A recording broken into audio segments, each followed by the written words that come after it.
Bendiciones, saludos, buenas noches. Es un placer, un privilegio estar con todos y cada uno de ustedes en esta ya noche, ¿verdad? Estamos muy emocionados, ¿verdad? Por todo lo que se viene. Damos gracias a Dios que pues Él tiene el control, Él tiene el poder. Bendito es Él por sobre de todas las cosas y le damos toda la gloria al Señor, que Él vive y reina por los siglos de los siglos. Amén. Bueno, en este día, en esta hora, ¿verdad? Vamos a seguir estudiando, vamos a seguir eh, eh, poniéndonos de acuerdo. Digo poniéndonos de acuerdo porque es importante entender que en Dios nosotros tenemos una dirección, ¿verdad? Tenemos un único y verdadero Redentor, el único y verdadero Dios. Y nosotros tenemos que aceptar ciertas verdades, ¿verdad? Ahora es que, ¿verdad? Eh, Estamos en una serie en la que estamos viendo, ¿verdad? Cómo, cómo piensa Dios, ¿verdad? ¿Cómo es que Él piensa? ¿Cómo es que Él se desenvuelve? ¿Cómo es que Él se desarrolla? Entonces, nosotros de alguna manera tenemos que darle el espacio a nuestra mente y a nuestro corazón para poder asimilar qué es lo que verdaderamente Dios desea para nuestras vidas. Ciertamente para nosotros es difícil eh, comprender eh, qué es lo que verdaderamente Dios desea para nosotros, ¿verdad? Entonces esta serie surge para atender dicha necesidad ante toda esta preocupante situación de el desconocimiento no solo de la palabra, sino el cómo como cristianos desconocemos tanto sobre la persona que es Dios, ¿verdad? Entonces, un breve repaso, hemos estudiado que Dios es un Padre, que Dios es nuestro Señor, que Dios es Jehová de los ejércitos, que Dios es nuestro amado. Pero hay un concepto que tal vez pensaban que se me había olvidado, pero Dios también es nuestro Rey, ¿verdad? Y cuando hablamos de realeza, cuando hablamos de un reinado, a veces tal vez pensarán, no, oiga, es que pastor, eso es lo mismo que, este, no sé, que señor, ¿no?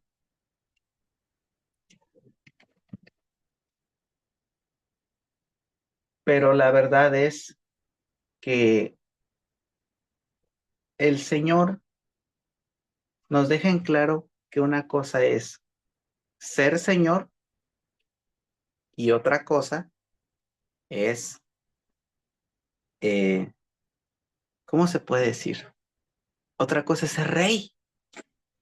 No es lo mismo. ¿Por qué? Porque el Señor, justamente el Señor, es dueño de algo, pero el rey no es dueño. El rey tiene gobierno. Un dueño no se comporta igual que un rey. Entonces, esta es otra, no faceta, más bien otro aspecto de Dios que a nosotros, ay, perdón, que a nosotros nos debe quedar muy claro. Este aspecto de Dios, que es eh, la, la parte del reinado, ¿verdad? Y para esto me gustaría que estudiáramos el primer libro de Samuel y recordemos que el profeta Samuel, ¿verdad? Eh,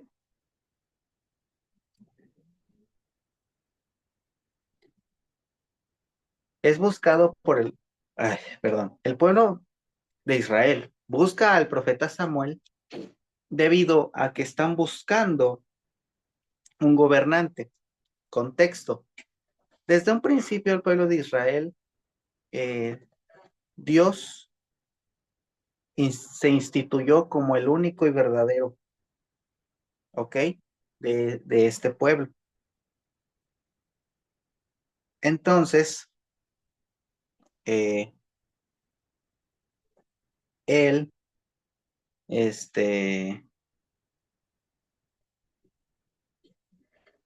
él se instituyó como un verdadero rey sobre de su pueblo, a diferencia de todos los demás pueblos asociados, a diferencia de los filisteos, a diferencia de los saduceos y de los fereceos y heveos y todos los feos que menciona la palabra. A diferencia de todos ellos, este, la gran diferencia, ¿cuál es? Que justamente el pueblo de Israel se dejaba gobernar por su Dios, ¿verdad? El pueblo de Israel se dejaba gobernar por su único y verdadero Dios, que era, ahora sí que Jehová, ¿verdad? Él era su único y verdadero Dios, su único y verdadero rey. Entonces, eh, después que el pueblo de Israel es dirigido por lo que es Moisés, Josué, viene un tiempo que son los jueces. Los jueces justamente fungían como libertadores en los tiempos en el que Israel se arrepentía y clamaba por salvación. Pero también terminó el tiempo de los jueces. Entonces, termina el tiempo de los jueces y ¿qué pasa? Viene el tiempo de los reyes. Pero aquí hay que entender algo. Les dije en el primer libro de Samuel, en el capítulo 8, vamos, desde el versículo 4. Primera de Samuel, capítulo 8, versículo 4. Entonces todos los ancianos de Israel se juntaron y vinieron a Rama para ver a Samuel y le dijeron, he aquí tú has envejecido. Recuerde que el profeta Samuel fue el último juez. Con él termina el tiempo de los jueces. Incluso está el libro, ¿no? De jueces. Después de Deuteronomio sigue el libro de Josué y después el libro de jueces. Dice, y tus hijos no andan en tus caminos. Por tanto, constitúyenos ahora un rey que nos juzgue como tienen todas las naciones. ¿Se acuerda? Yo empecé comentando que algo que diferenciaba al pueblo de Israel de todos los demás pueblos, que era que ellos tenían a Dios como su rey. No tenían un rey físico, no tenían jueces, ¿cómo puedo decirlo? Tenían personas a las cuales Dios mandaba, pero a través de las cuales el pueblo sabía que era gobernado por Dios y no por un hombre. Entonces estas personas dicen, oye, ¿sabes qué? Tú ya estás viejo, Samuel, y necesitamos a alguien que esté a cargo. Queremos un rey. Dice, pero no agradó a Samuel esta palabra que dijeron, danos un rey que nos juzgue. Y Samuel oró a Jehová y dijo Samuel, oye la voz del pueblo en todo lo que te digan, porque no te ha desechado a ti, sino a mí me han desechado, para que no reine sobre ellos. Conforme a todas las obras que han hecho desde el día que los saqué de Egipto hasta hoy, dejándome a mí y sirviendo a dioses ajenos, así hacen también contigo.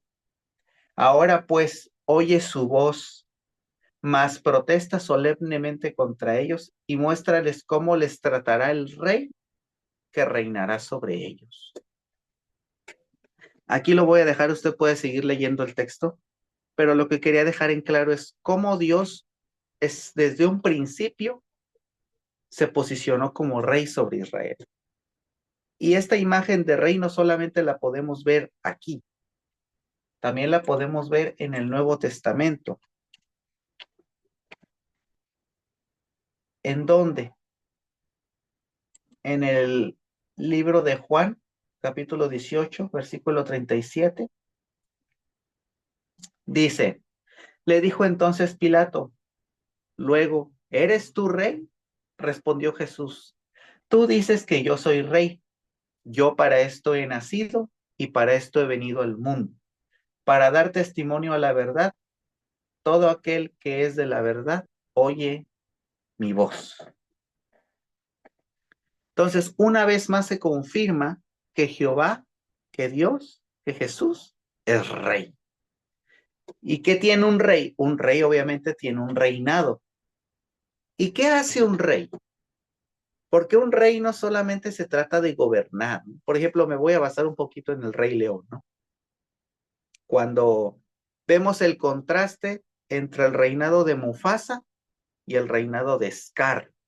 Vemos que el reinado de Mufasa fue un reinado próspero en el que todos los animales de la sabana tenían comida, tenían sustento y vivían en armonía.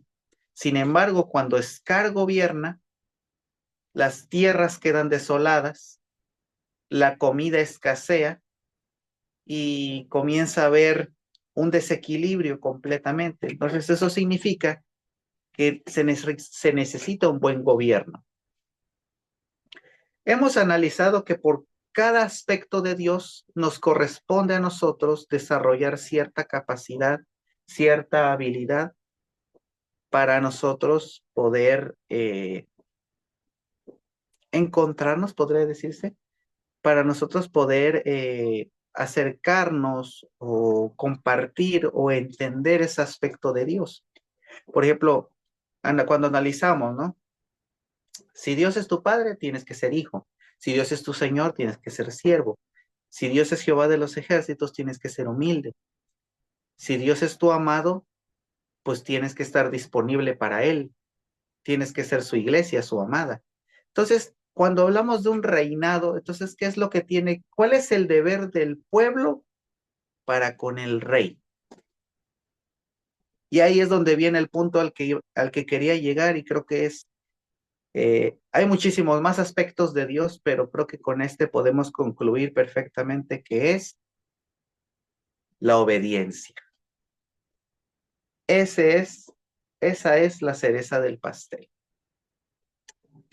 la obediencia. Cuando tú y yo obedecemos a Dios, ¿qué más quieres, Margarito? Cuando tú y yo obedecemos a Dios, cuando desarrollamos esa disciplina, cuando desarrollamos esa obediencia, hermano, ya la tienes ganada, ya. Ya pasaste por las 4 etapas y culminas con la quinta, que es reconoces a Dios como rey y que cuál es tu deber ser qué? Obediente. Esa es la diferencia de un buen rey a un mal rey. ¿Por qué? Porque un buen rey, ¿qué hace? Gobernar. ¿Y qué significa gobernar? Decir sí y decir no. Y su deber es proteger al pueblo. Reinar con sabidurías. El rey vive para el pueblo, para que el pueblo no sufra de hambre, para que el pueblo tenga recursos. Y dirá, pastor, eso ya está muy pasado de moda, o sea, ahorita ya nadie ocupa rey, ¿verdad? Los gobiernos han cambiado, pero aún así siguen habiendo gobernantes y el deber del gobernante es preocuparse por su pueblo y actuar, ¿verdad? Entonces Dios actúa, pero siempre y cuando el pueblo sea ¿qué? Obediente. Entonces, ¿cuál es nuestro deber, hermano? Que si Dios nos pide algo, tenemos que atender al llamado. Y si Dios nos dice no, es aceptar su decisión. Aquí quiero hacer un paréntesis. Hay personas que a veces optan por tratar de que Dios cambie de opinión, pero yo sí quiero compartir algo. Mira, hermano, si Dios ya te dijo Dios que no, o te dijo que te esperes y tú sigues insistiendo, tarde o temprano Dios va a actuar y va a cumplir. Pero aquí viene el problema. A veces si Dios no nos da algo, es porque viene algo mejor. Por ejemplo, mire, yo recuerdo que cuando era niño, eh, es algo que me quedó muy marcado. Mi abuelo me llevó obviamente al tianguis y recuerdo que yo vi un paraguas azul y recuerdo que yo lloré, yo berrié, yo guerrié, yo hice tanta cosa eh, porque quería el paraguas azul y era un paraguas transparente, entonces, uy, era de plástico transparente, estaba muy bonito. Y yo lo quería y a final de cuentas me lo compró, ¿no? A fin de cuentas, abuelo, ¿no? Pero más adelante, porque eso fue lo primero que me dijo mi abuelo, Axel, vamos a ver mucho más cosas, mejor espérate y si no encuentras algo más que te agrade, pues te lo compramos. Y yo le decía, no, es que yo lo quiero, es que se lo van a llevar. Y a ver, el comprador alcahuete, no, que sí, que mire, que se están vendiendo mucho, que es el último que me queda. Y yo llorando y no me quería mover y que aquí te espero. Bueno, y apenas estábamos entrando al tianguis y yo lo vi, lo quise, ¿no? No había visto todo. Bueno, ya, me lo compraron, yo muy feliz y me dice mi abuelo, no te voy a comprar otro, ¿ok? Ya decidiste lo que querías, pues ya, bueno. Y más adelante veo un paraguas, pero en forma de tortuga. Ahí va otra vez. No, es que ya me arrepentí, ahora quiero eso. No, que a final de cuentas, pues mi abuelo fue bueno y me lo compró el otro de tortuga. Pero ¿qué voy con esto? Nuestra desesperación por querer algo te puede cegar de lo que Dios quiere para ti. Entonces tal vez tú estás pide y pide y pide, porque el rey atiende el llamado del pueblo. El rey escucha al pueblo, qué es lo que necesita, qué es lo que quiere. Pero aguas, a veces no significa que todo lo que pedimos, tal vez no es que sea malo, sino que a veces dice el rey, yo tengo algo mejor para ti, porque no te esperas.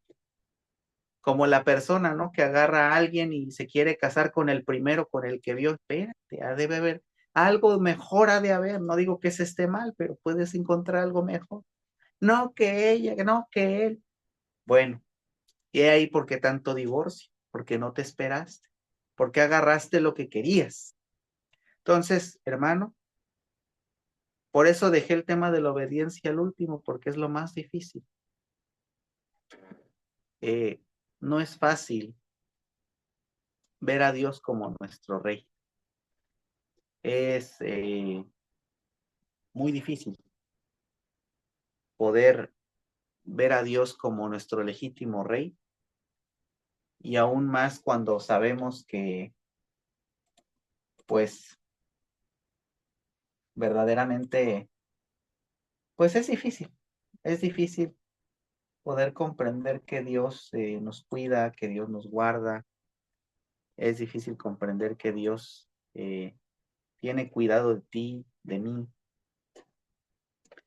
es difícil comprender que Dios tiene un plan en todo lo que Él hace.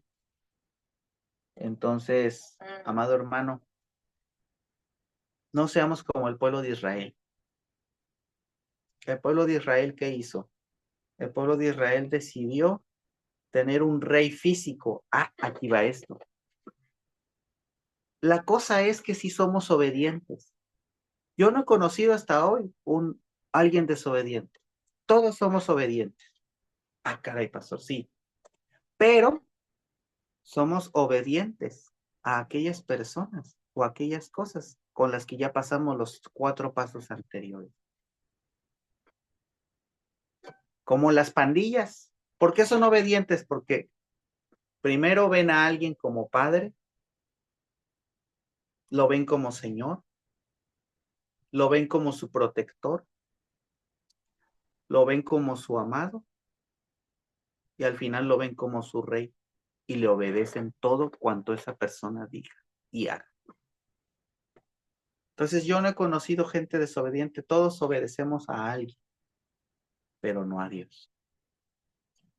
Hoy te pregunto, ¿no? Y no es para que me respondas, sino para que te respondas a ti mismo. ¿A quién estás obedeciendo?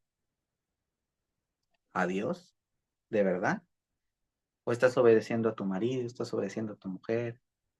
Y no significa que no le vas a hacer caso, sino que la Biblia es clara y dice que nadie debe gobernar sobre nosotros, sino que Dios mismo. Ahora, Dios dejó autoridades, sí, como antes de que hubiera reyes que había jueces, estuvo Josué, estuvo Moisés, había gente a cargo, siempre ha habido gente a cargo. Pero ¿cuál es la diferencia? Que esas personas eran encomendadas por Dios y el rey no era encomendado por Dios. El rey pertenecía a un linaje. Ciertamente Dios escogió el linaje de David, pero si usted después lee toda la historia, hubieron buenos reyes y malos reyes porque Dios ya no los escogía, sino que el pueblo los escogía. He ahí por qué los gobiernos basados en la democracia son tan malos, porque el pueblo nunca sabe escoger a sus gobernantes.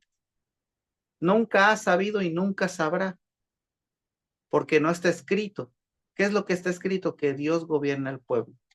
¿Quién debe gobernar? Alguien escogido por Dios. Alguien que dice, claro, ¿verdad? Hay quienes afirman y dicen, no, es que toda autoridad es puesta por Dios. Que Dios le saca provecho a las buenas y malas decisiones es diferente, pero ya no nos gobernamos como en el principio. Entonces, hermano, esa es la pregunta, ¿no? ¿Por quién te estás dejando gobernar? ¿Por Dios o por las circunstancias, por el dinero, por los amigos, por la pandilla, por el vicio? ¿Quién te está gobernando? Y cuando te das cuenta de quién te está gobernando, te das cuenta que los 5 aspectos de Dios que hemos visto hasta ahorita, te das cuenta que los ves en otras personas y no los ves en Dios. Y si no los ves en Dios, significa que a Dios lo dejas por un lado. Entonces, para ir concluyendo, eh, ah, eh, Dios es nuestro rey y nosotros debemos obedecerlo en todo. Ahora hay personas que me dicen, ¿y pastor, en qué lo voy a obedecer? Por ejemplo, hay personas que me dicen, es que a mí Dios no me habla. No, a todo Dios nos habla. Primeramente nos habló en su palabra. Ahora, ya que te hable personalmente a ti, pues a veces son oportunidades, son dones, son privilegios que Dios da, ¿verdad? Pero principalmente es obedecer lo que ya está escrito. ¿Y qué es obedecer lo que ya está escrito? ¿Qué está escrito?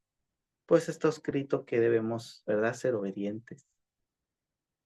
Bueno, valga la redundancia, ¿no? Está escrito que debemos, por ejemplo, tan solo están los 10 mandamientos, ¿no? Que Dios debe ser nuestro único y verdadero Dios ante todo. Y Jesús lo resumió, ¿no? Toda la ley.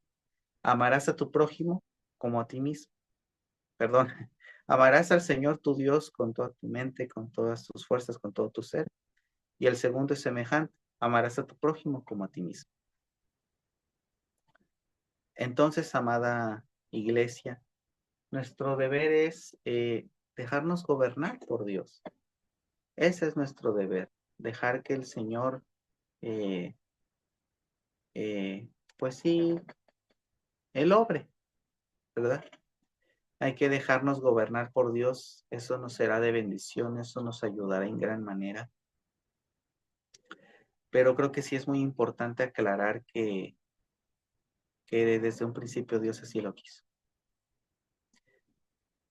Tal vez es algo corto, pero yo creo que espero que haya sido conciso y de gran bendición.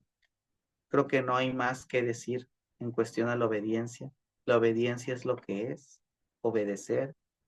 Y la obediencia va aunado a la disciplina, al orden, a la limpieza. Una persona que no tiene limpieza, no tiene orden y no tiene disciplina, no es una persona obediente. Es incongruente. Entonces hay que ser obedientes.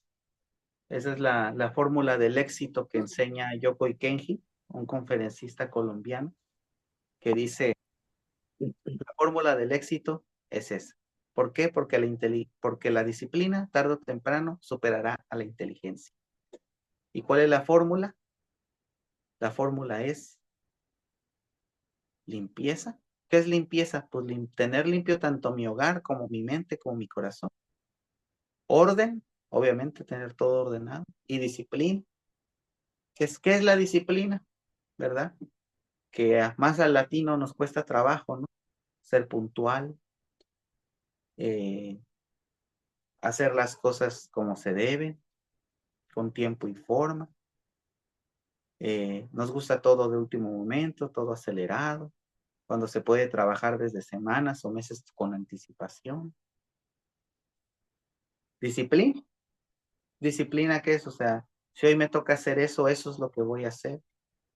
Por ejemplo, yo recuerdo que una vez, para organizarme mejor, yo analicé mi tiempo y dije, a ver, ¿cuántas de las cosas que dije que voy a hacer mañana hice? Entonces entendí que de 10, 15 cosas que había puesto en mi día para hacer, hacía de 3 a 5. Entonces dije, bueno, si nada más puedo hacer de 3 a 5 cosas al día, entonces voy a administrarme con tiempo para no saturar. Y es lo que hago. Destino 3 o 5 cosas al día para eso, no más. Si me queda tiempo para hacer algo más, lo hago. Si no, no. ¿Por qué? Porque entendí, por ejemplo, yo tomo muy en serio mis tiempos y no me tomo mucho como ejemplo, ¿no? Porque la verdad sigo fallando en muchas cosas. Pero una persona que tiene esas 3 cualidades es una persona que está en camino a la obediencia. Entonces, hermano, hermana, seamos obedientes. Dios es nuestro rey y Dios nos gobierna con justicia. Pero si queremos que Dios sea nuestro rey y nos proteja, nos provea y nos represente, necesitamos ser obedientes. Yo te invito, vamos a orar, pedirle perdón a Dios por nuestra desobediencia, pero también comprometernos que seremos obedientes a su palabra. Señor, te damos gracias, Padre amado, en esta hora. Hoy, Señor, clamo a tu nombre, pidiendo, Señor, misericordia. Perdónanos, Padre, porque muchas veces somos desobedientes, no hacemos caso, nos ponemos tercos, testarudos, creyendo que nos gobernamos a nosotros mismos. Pero hoy reconocemos que tenemos un rey de reyes, que está por sobre todos los gobiernos, sobre todo el mundo, y a él nos debemos y seremos obedientes, Señor. Ayúdanos a ser personas limpias, a ser personas ordenadas, a ser personas disciplinadas, porque eso nos llevará al éxito, eso nos llevará a ser buenos, a ser parte del buen pueblo de Dios. Eso nos ayudará a tener éxito. Gracias, Padre, porque tú nos has tocado. Gracias, Señor, porque tú hablas a nuestra vida día y noche. Gracias, Señor, porque sin ti nada podemos hacer. Gracias, Padre, porque es por ti y para ti, Señor, todo nuestro esfuerzo. Gracias, Padre, porque tú eres el que nos ministra. Gracias, Señor, porque tú eres el que está cerca en cada momento. En el nombre de Cristo Jesús. Amén y amén.